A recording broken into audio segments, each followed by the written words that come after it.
네, 우리 보좌의 축복 누리는 393 기도함으로 오늘 아침 예배 시작하도록 하겠습니다. 우리 함께 기도하겠습니다.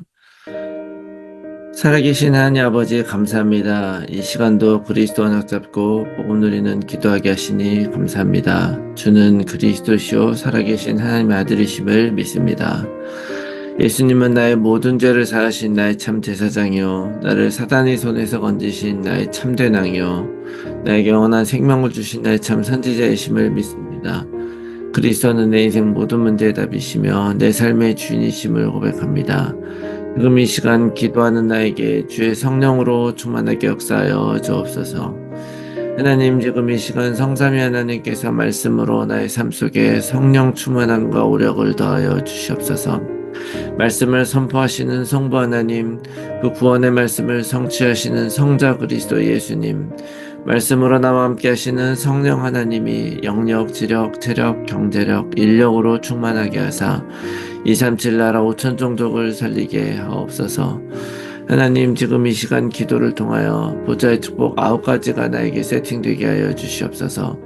보좌의 축복 시공간 초월 237 살릴 빛이 내게 충만히 임하여 하나님의 형상과 생기가 회복되어 원래 주셨던 에덴의 축복이 임하게 하옵소서. 그리하여 나와 교회와 현장에 전무후무한 응답을 주옵소서. 하나님, 지금 이 시간 보좌의 축복이 실현되어 삼시대 살리는 축복의 증인이 되게 하옵소서. 늘 생명력이 넘치는 강단 말씀이 선포되게 하셔서 목회자와 함께 교회를 살리게 하옵소서. 그 선포된 말씀을 붙잡은 중직자를 통해 교회와 현장과 산업이 살아나게 하옵소서. 그리하여 렘넌트가 일어나 전 세계를 살리고 미래를 살리게 하옵소서. 오늘도 언약 잡고 기도하는 우리들에게 최고의 축복을 부어주시고 축복을 볼 수 있는 영안과 믿음을 허락하여 주시옵소서. 하나님, 내 기도를 반드시 응답하시며 성령으로 역사하실 줄 믿습니다. 이 모든 말씀을 예수 그리스도의 이름으로 기도합니다. 아멘. 찬송가 438장을 함께 찬송하겠습니다.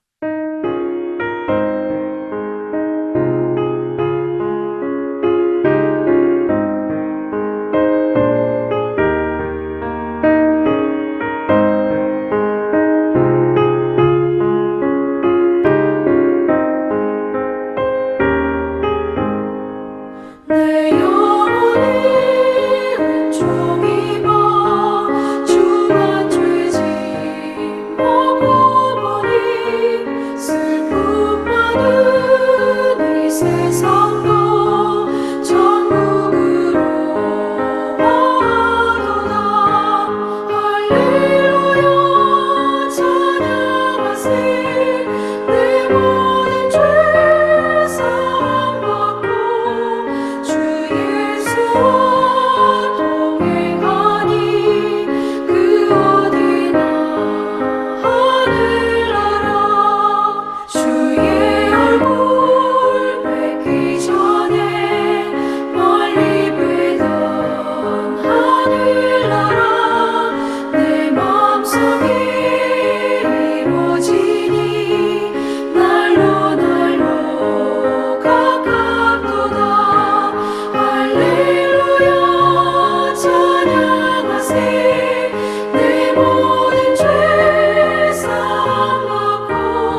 아멘. 네, 오늘 아침에 하나님께서 주시는 말씀, 마가복음 4장 21절에서 34절 말씀 보겠습니다.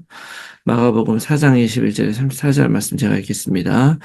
또 그들에게 이르시되 사람이 등불을 가져오는 것은 말 아래나 평상 아래에 두려 함이냐, 등경 위에 두려 함이 아니냐. 드러내지, 드러내려 하지 않고는 숨긴 것이 없고 나타내려 하지 않고는 감추인 것이 없느니라. 들을 게 있는 자는 들으라. 또 이르시되 너희가 무엇을 듣는가 스스로 삼가라. 너희의 헤아리는 그 헤아림으로 너희가 헤아림을 받을 것이며 더 받으리니 있는 자는 받을 것이요 없는 자는 그 있는 것까지도 빼앗기리라.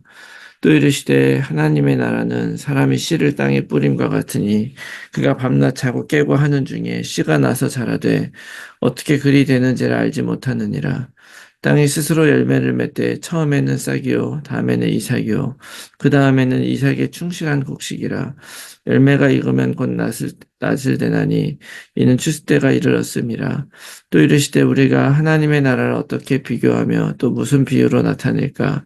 겨자씨 하늘과 같으니 땅에 심길 때에는 땅의 모든 씨보다 작은 것이로되 심기운 후에는 자라서 모든 풀보다 커지며 큰 가지를 내나니 공중의 새들이 그 그늘에 깃들일 만큼 되느니라. 예수께서 이러한 많은 비유로 그들이 알아들을 수 있는 대로 말씀을 가르치시되 비유가 아니면 말씀하지 아니하시고 다만 혼자 계실 때에 그 제자들에게 모든 것을 해석하시더라. 아멘. 할렐루야. 새로운 하루가 밝았습니다. 오늘 우리들은 어떤 존재로 이 땅을 살아가야 되는 것이냐. 하나님의 백성으로 하나님 나라의 유업을 이을 자로 살아가는 것입니다. 그래서 우리는 세상 속에 하나님께서 우리를 드러내신 그리스도인임을 여러분 믿으시기 바랍니다. 이 정체성으로 오늘 우리가 빛과 소금이 되어 이 땅에서 살아갈 때 그것이 우리에게는 최고의 축복이고 권세고 능력이라는 것을 기억하시면서 오늘도 예수님은 그리스도 모든 문제 해결자이시고 이미 모든 문제 해결하셨음을 선포하고 고백하면서 오늘 하루를 시작하도록 하겠습니다. 자, 오늘 21절과 22절의 말씀해 보니까 사람이 등불을 말 아래 평상에 두지 않고 등경 위에 두어야 된다. 그래야 모든 것이 밝아지고 드러난다라고 하는 것을 말씀하고 계시는데요. 자, 이 말씀은 어떤 말이냐. 어, 옛날에 그 이스라엘은요, 집이 어떻게 생겼냐면, 집에 먼저 겨울이 되면 춥잖아요? 그런데 이제 집에 들어가면, 들어가자마자 먼저 제일 첫 부분에 마구간 같은 것이 있었어요. 마구간이 있었고, 그 다음에 거기에 동물들을 집어넣은 다음에, 그 다음에 그 안에, 이제 사람들이 사는 집에 이제 있는 이런 구조로 되어 있었어요. 왜 그렇게 했느냐? 바깥으로부터 이제 바람이 들어오면은 그 동물들이 거기서 이제 체온으로 좀 따뜻하게 하고 그 온도로 그 집 안에도 온도를 좀 따뜻하게 하기 위해서 그런 식으로 되어 있었거든요. 그러니까 사실은 집 안에 마구간이 같이 있는 형태인 거죠. 그래서 예수님이 이제 그 처음에 태어나실 때 베들레헴의 마구간에서 태어났다 그러시잖아요. 그것도 그냥 밖에 우리 한국을 생각하면 집이 방들이 이렇게 있고 바깥에 또 마구간이 있어서 거기 있는 것 같지만 사실은 뭐 이스라엘 집 안에는 이 마구간도 그 집의 한 부분인 거예요. 그래서 이제 사람이 그때 이제 방이 없으면 동물들 내보내고 거기서 이제 어 사람이 자기도 하고 이제 그런 형태였기 때문에 이제 그때는 방이 없어서 그 마구간을 내주셔가지고 이렇게 된 거죠. 그러다 보니까 이제 집안에 동물들이 말이나 이런 거 들어와 있단 말이에요. 그러니까 불을 가지고서 이제 불을 켜려면 그걸 바닥에 놔버리면 말들이나 이런 동물들이 거기 서 있으면 이 집이 환하지가 않죠. 그러나 그 위에 있는 그 등경이라고 하는 그 등잔을 올려놓는 그런 데에다가 올려놓으면은 그 빛이 전체로 환하게 만들어주는 것이죠. 그래서 이것은 어떤 말씀을 의미하는 것이냐? 결국 예수님이 마태복음 5장에서도 빛과 소금에 대한 이야기를 하시면서 우리들에게 무엇이 이제 빛이나 소금이 하려고 하는 역할이 뭐냐? 어두운 곳에 밝히기 위해서 빛을 비추는 것이고요. 또 싱거운 음식을 짜게 만들기 위해 소금을 치는 거예요. 그래서 등불을 놨는데 그 바닥에 나서 말들이 가리고 동물들이 가려서 화나지 않는다면 그게 무슨 소용이 있느냐. 우리들은 빛이고 소금이다 하는 말은 결국 이 세상을 화나게 만들고 짜게 만드는 것이 우리의 역할인데 그것을 우리가 하려고 하나님께서 우리를 보내셨는데 우리가 그것을 드러내지 않으면 무슨 소용이 있느냐 이런 이야기를 하시는 거죠. 그래서 결국에는 하나님 우리에게 원하시는 것은 뭐냐? 드러내는 거예요. 뭘 드러내냐? 하나님의 말씀, 복음, 예수가 그리스도라고 하는 그런 중요한 복음의 진리를 드러내는 것이다라는 것을 여러분 기억하시기 바랍니다. 그 그리스도의 비밀을 드러내야 되는 거죠. 내가 가끔 말씀드리지만 이제 이 세상에 007 크리스찬 있잖아요. 자기가 어떤 신분인지 스파이 신분이라는 걸 드러내지 않고 몰래 활동하는 그런 007과 같은 그런 크리스찬들이 이 땅에 많다 보니까 왜 우리가 세상에 우리 자신을 못 드러낸다고 생각하십니까? 사실은 이것이 나에게도 너무나 감사하고 좋은 일이고, 그 다음에 내가 예수 그리스도로 완전 답이 나버리면요, 못 드러낼 이유 없는 것입니다. 내가 그리스도인이라는 거 나타내지 못할 이유 없는 거예요. 근데 어떤 면에서는 내가 그리스도인이다라고 나타내지 못하는 것은 뭐냐면, 거기에는, 좋은 의미도 있다고 생각을 해요. 뭐냐면은, 내가 괜히 부족한데 나타냈다가 또 그리스도의 이름에 먹칠하는 게 아닌가. 뭐 그래서 못 드러내는 경우도 있겠죠. 그렇지만 하나님은 그것까지도 포함을 해서 부족하고 그래도 우리 안에 정말 예수를 믿고 그리스도를 믿는 것이 나한테 정말로 축복이고 그렇게 살아가는 것이 행복한 사람이 돼서 증인으로 드러내며 나타내며 살기를 원하신다라고 하는 것을 여러분 기억하시고 만일 여러분들의 어떤 행실이나 나의 삶의 모습 때문에 부끄러워서 드러내지 못한다면 그런 모습들을 먼저 하나님 앞에 바르게 하고 그다음에 정말 이 복음으로 답이 나서 최고로 누리면서 최고로 드러내는 그런 증인으로 살아가는 여러분들이 되시기 바랍니다. 자, 그리고 그 뒤에 이어서 무슨 말씀을 하고 있냐면 하나님의 나라는 이 씨를 땅에 뿌린 것 같다. 이렇게 말씀하고 계세요. 자, 밤낮 자고 깨고 하는 중에 씨가 자라서 어떻게 되는지 모르지만 이것이 점점 열매도 맺고 이삭도 하고 이렇게 곡식도 추수도 하고 이렇게 하게 된다는 거예요. 그렇게 이게 바로 하나님의 나라와 같다. 하나님의 나라가 우리는 알지 못하지만 씨를 뿌려 놓으면 그것이 자라난다는 거예요. 우리 안에 씨를 뿌린다는 것은 무슨 의미겠습니까? 내가 그것을 알고 내 마음속에 품고 기도하면서 살아가고 있으면 어제 우리가 좋은 땅 이야기도 했는데요. 그 땅, 그 말씀이 우리 안에 뿌리 내려서 말씀대로 우리가 살아가다 보면 하나님께서 그것을 열매를 맺게 된다는 거예요. 그러면서 오늘 무슨 말씀하시냐면 이 하나님 나라가 겨자씨 하나가 같다. 너무나 조그마고 아무것도 아닌 것 같은데 그것이 자라나서 큰 나무가 돼서 모든 공중의 새들이 그 그늘에 깃들일 만큼 된다. 이런 말씀하시죠. 우리가 이걸 알아야 됩니다. 하나님의 나라는 어떻게 임하냐? 사람의 나라와 정반대로 임하죠. 사람의 나라는 하나님을 떠나고 나서 하나님이 중심이 되지 않고 기준이 되지 않으니까 어떤 식으로 이제 형성이 되느냐면 이거를 에덴 동산에서 있었던 사람의 그런 아담과 하와의 스토리를 우리가 정확히 알 수가 있죠. 아담과 하와가 하나님의 다스림을 받고 하나님의 기준대에서 설 때는요, 그 에덴 동산이라고 하는 그 공간은 하나님이 모든 것을 공급해 주시는 곳이었어요. 그렇기 때문에 아담과 하와가 그 에덴 동산에서 수확한 어떤 것들을 누구와 나누어 먹는 것이 걱정 없었고요. 나누어줘야 되면 나누어주고 내 것을 채우고 이렇게 할 필요가 없었단 말이죠. 그런데 하나님을 떠나고 난 그 이후에 바로 그 하나님으로부터 오는 그 공급이 끊어졌다고 생각하게 되는 거예요. 사실 하나님이 모든 걸 주시는데 그때부터는 하나님을 떠나버렸기 때문에 하나님이 내가 필요한 만큼 못 주시고 내가 내 자신의 미래와 그 안위를 이제 책임을 져야 된다라고 하다 보니까 사람들은 어떻게든 내가 살기 위해서 내 것을 위해 채우고 저축하고 이렇게 살기 시작을 했단 말이죠.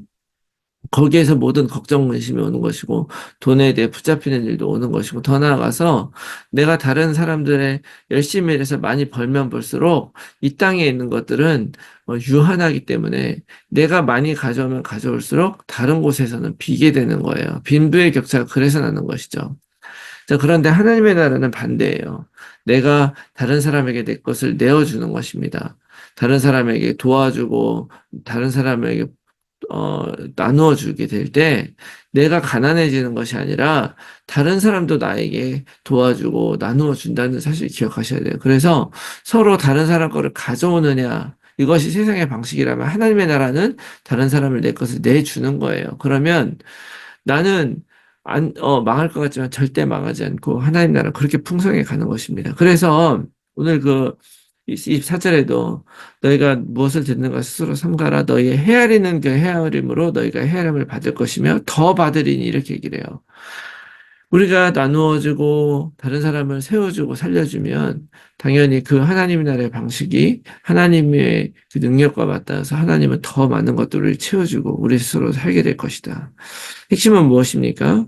우리는 하나님 나라에 이뤄가는 하나님의 백성이라는 걸 기억하시고요. 그것을 드러내고 복음으로 우리가 살아가면서 살리는 것입니다. 살리면서 하나님이 원하시는 것을 하며 살아가는 것이 바로 하나님의 다스림을 받고 하나님의 나라 백성으로 살아가는 것이다라는 것을 믿으면서 오늘 이 말씀 통해서 우리가 다시 한번 지금도 우리 안에 하나님 나라 이루시는 그 하나님의 그 놀라운 역사를 영적인 눈을 뜨고 바라보며 나를 통해서 정말 30배, 60배, 100배의 하나님의 나라, 그 놀라운 축복과 하나님의 그 열매가 맺혀지기를 기도하면서 그것을 진짜 체험하고 우리 안에 하나님의 다스림이 진정 이루어지는 그런 하루가 되시기를 예수 그리스도의 이름으로 축원합니다. 아멘. 제 말씀 놓고 우리가 함께 나눌 기도의 제목은요. 어, 좋은 이게 어제 잘 안 됐네요. 좋은 밭으로서 하나님께서 주신 말씀을 내 마음속에 담고 말씀의 인도대로 열매 맺는 삶이 되게 하옵소서. 좋은 땅이 될 수 없도록 역사하는 사단의 방해와 내 안에 오래된 각인들, 상처, 편견들을 내려놓게 하시고 오직 하나님의 말씀만을 사모하게 하옵소서. 모든 성도들의 삶의 현장에서 말씀 운동의 결실을 맺는 전도자로 살게 하옵소서. 우리의 자녀들을 오직 그리스도로 살게 하시고 237 서밋의 지도자로 살아가게 하여 주시옵소서. 불신자 자녀 또는 가족들이 복음 안에 들어올 수 있도록 성령께서 역사하시고 하나님의 시간표가 이를 때까지 오직 약속 붙들고 기도하게 하여 주시옵소서. 몸이 아픈 분들이 열건에 치유되어 힐링의 증인이 되게 하여 주시옵소서. 제123 알루티시 운동 안에서 영원한 응답을 받고 영적 유산을 후대에 남기는 삶이 되게 하옵소서. 내 현장과 상황 속에서 정확한 복음에 집중하면서 하나님이 주실 응답을 기다리며 날마다 언약 안에서 걸어가게 하옵소서. 지속된 삶의 캠프를 통해서 성경적 전도운동에 응답을 받게 해주시옵소서. 위에서 기대해 주시고 오늘 하루도 승리한 하루가 되시기 바랍니다. 우리 함께 기도하겠습니다.